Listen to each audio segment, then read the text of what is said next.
Sejam bem-vindos ao nosso Jornal dos Eficientes.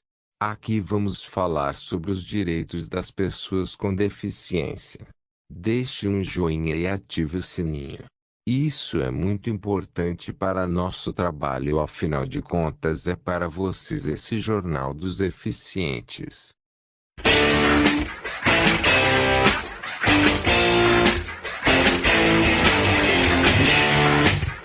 Falar que alguém é cego por não te cumprimentar na rua ou que deu mancada por cometer um erro são exemplos clássicos de capacitismo, ou preconceito contra pessoas com deficiência.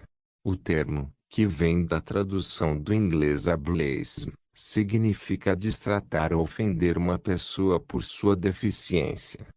Esse debate, que vem ganhando espaço nas redes sociais, está ainda mais em evidência agora, durante os Jogos Paralímpicos de Tóquio, causando reflexões sobre o assunto. Graças à ação de cientistas, ativistas e influenciadores que mostram que frases e atitudes como estas, disfarçadas de brincadeiras, naturalizam a ideia de inadequação de pessoas com deficiência e são exemplos de preconceito estrutural, semelhante ao racismo e ao machismo.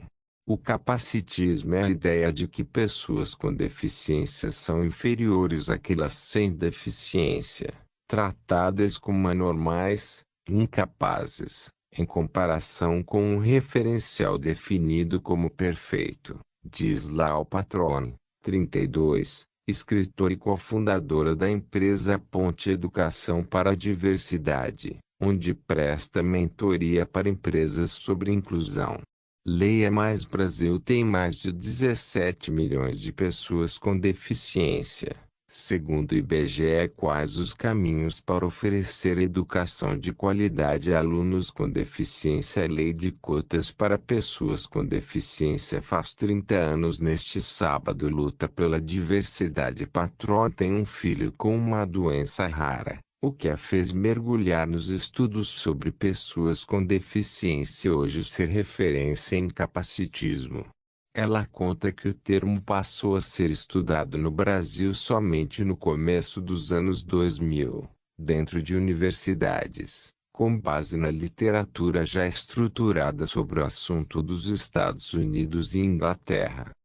Em 2013, seu filho João, então com 1 ano e 8 meses, foi diagnosticado com uma doença autoimune rara e sofreu um AVC, que o tornou cadeirante.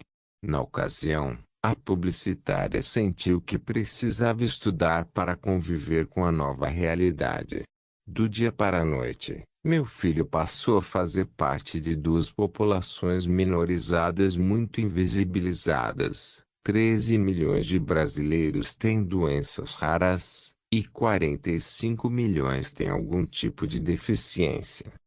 Lau Patrone escreveu o livro 71 Leões, no qual descreve toda a sua jornada de conhecimento, até sua transformação em uma ativista contra o capacitismo.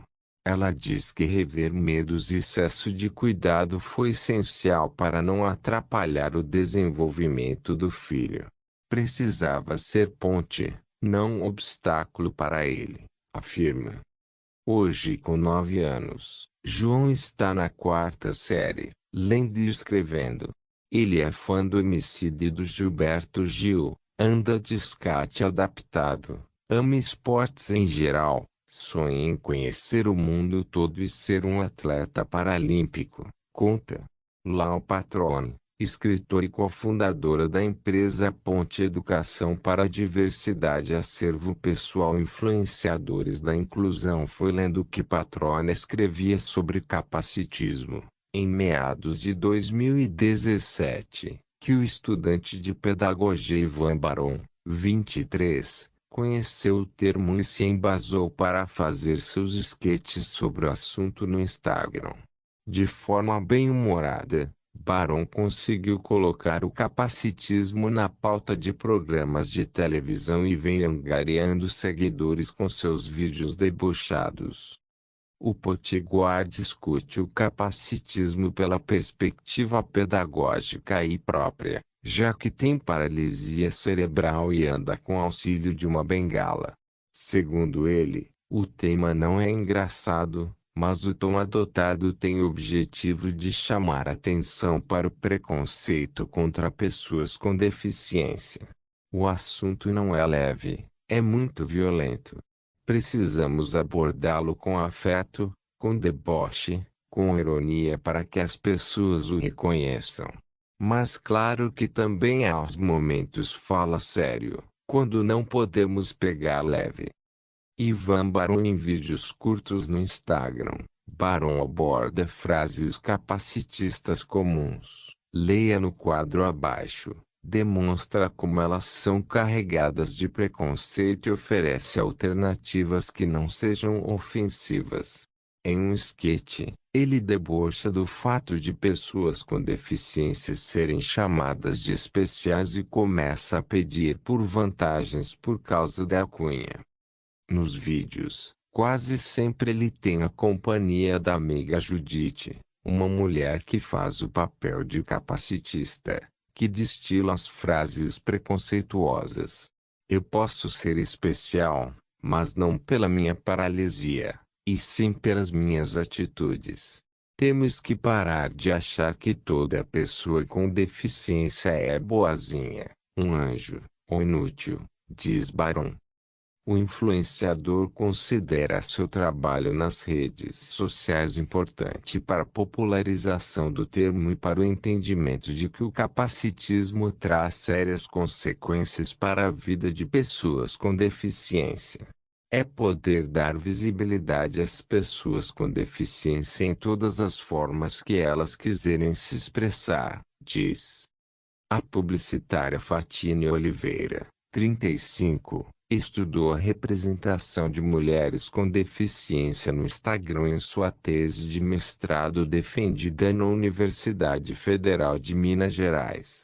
Segundo ela, que é cadeirante e autora do blog Desbuga, o fato de haver mulheres com deficiência abordando diferentes temas e demonstrando suas rotinas de beleza e de família, ajuda a evitar o capacitismo, porque muda o olhar sobre a pessoa além de sua condição. As mulheres com deficiência são representadas como pacientes, não como pessoas independentes, que também merecem afeto ou ter um relacionamento. Dificilmente você vai ver uma cadeirante na propaganda de Dia das Mães. Fatine Oliveira. Os novos perfis de mulheres com deficiência estão ajudando a mudar este padrão. Elas mostram que há possibilidade de atração a partir dos nossos corpos, porque a deficiência não define caráter, ou qualquer outra coisa. Somos todos sujeitos com diversas identidades, enfatiza. Preconceito estrutural. Patró diz que, apesar do termo capacitismo ser recente, o preconceito contra pessoas com deficiência vem de muito antes e está tão enraizado na sociedade, que se torna quase invisível. Isso acontece, em parte, porque o capacitismo geralmente é encarado como consequência de atitudes individuais, não como uma forma de preconceito estrutural. Mudar isso é literalmente mexer na estrutura da sociedade, diz a escritora. Segundo ela, o preconceito com a pessoa com deficiência remonta à Grécia Antiga, quando se instaurou o consciente coletivo da busca pelo que foi definido como belo, perfeito e forte. E, em nome dessa busca, o extermínio de qualquer outro corpo. Lá se examinavam os bebês quando nasciam, contando os dedos, medindo os membros do corpo, a cabeça. Se estivesse tudo no lugar certo, o bebê sobrevivia. Se não, a sentença era a morte, conta. A prática grega pode ser representada nos dias de hoje na contagem de dedos e membros de recém-nascidos e na crença da benção do bebê perfeito, explica a patrona.